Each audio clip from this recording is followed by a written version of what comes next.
Hey guys, what is up? In today's video, we're going to show you how to customize your taskbar on Windows 10 or 11 on how to move it to the top or side from the bottom. Are you looking for a quick guide on how to move the taskbar from the bottom, which is default, to the top or side? Stay tuned because this video is for you.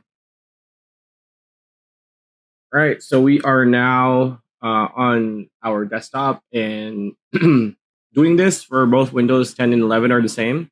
So if you want to move the taskbar, which is on default on the bottom of the screen, I know some people like to put it on the sides. Most of the time, not the top. So it's usually the sides if people are not using default.